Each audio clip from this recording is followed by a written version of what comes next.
of an online interview the prodigious Dele Momodu had with Governor Nyesom Wike of Rivers State, where he labored so hard to deny his Igbo-ness, talking about the similarity in names and being in Old Eastern region. He talked as if Calabar, Uyo, Ogoni, Ijo and others were not part of that Old Eastern region he made reference to. He did not say how many of those other tribes in the Old Eastern region bear Igbo names in large numbers and for which Igbos are insisting they have similar ancestry. I shook my head in disbelief, seeing his dishonesty and how hard he struggled to maintain that narration. The truth is that Governor Wike is not honest with his Igbo ancestry. He denies his Igbo-ness. His cousins admit theirs. Some of his kinsmen I know admit their Igbo-ness, while he and many others grandstand. Too much confusion. Why is Igbo so hated by its neighbors that they labor this hard to distance themselves from their roots? If it has to do with ancestral offense, must those of this generation face the consequences of what they know nothing about? Are the Okun people in Ogun, in Kogi denying being Yoruba or their Yoruba ancestry? Are those in Kwara doing same? Are all those ethnic nationalities in southwestern states? Governor Wike's argument that is in Niger Delta is invalid in that respect. Ikwere Igbo language is even clearer to my ears than that of Abakaleke, Afikpo, and Nsukka that are in the southeastern states. Will Wike say Eche people are not Igbos? Will he say the same for Egbema that was in my own kingdom carved out of Oguta in Imo State to Rivers? Will he say Obigbo that was carved out of Okwa people of Abia State and renamed Oyigbo are not Igbo because they are now in Rivers? When did being in a different state, mere geographical expression, vitiate one's origin? So it stands to reason that if Nsukka were to be in Benue or Kogi State, they certainly would have also denied their Igbo-ness, as if admitting being Igbo adds value to the Igbo nation or subtract from it. Dele should have asked Wike, his tribe, if his argument of being in Rivers takes away his origin. Then Asaba people who are in Delta State can say the same.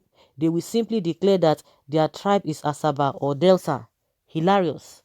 Why no one, including me, cannot force anyone to choose any nationality? Wike should tell his children the truth, that the cowardice of his forebears denying their nationality to survive the brutality of the ravaging Nigerian troops during the Civil War brought about this new narration and renaming of cities and towns with meaningless letters that makes no difference to the meaning of those places.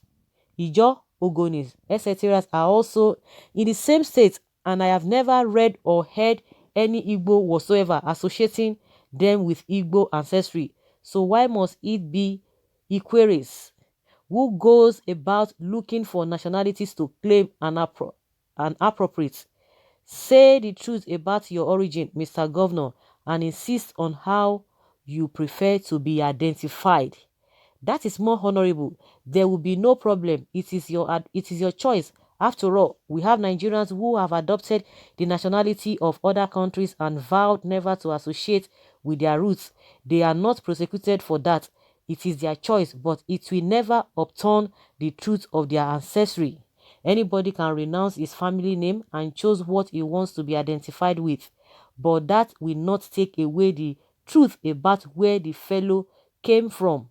If some prominent black Americans like Bishop T.D. Jakes would trace their origin to Igbo, why should anyone bother about a neighbor whose position is of no relevance to Igbo nation? If you want to condemn criminality, arson and killings of your citizens, please go ahead and do so, and stop saying Igbos did this and this and that as if they are Igbo immigrants or strangers in your state, whereas they are actually citizens of your state. Stop the hatred. You claim of loving Igbos is not sync with your disposition, especially the one I saw in that interview. The truth is that the truth is the truth. Say it and move on with your life. I'm sure no one cares how you prefer to be addressed. However, the most painful aspect of the whole drama in the crisis of identity was seeing the delegation of Southeast governors, the leadership of Haneze Igbo and the Igbo community in the state visit and listen to Governor Wike talk about peaceful coexistence with ethnic nationalities in the state. The governor talked as if strangers from neighboring Igbo states who live in Oyigbo committed the violence for which he allegedly unleashed the military on them.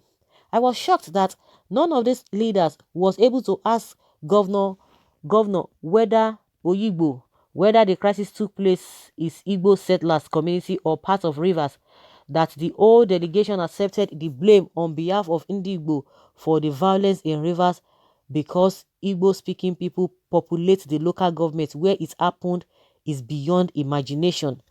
Unless there's something I am yet to understand in the whole scenario, which I will be willing to be educated, not ironing this out with the governor suggests that the Igbo community in Rivers, by this I mean those from other states, were responsible for the attack on security personnel and their facilities.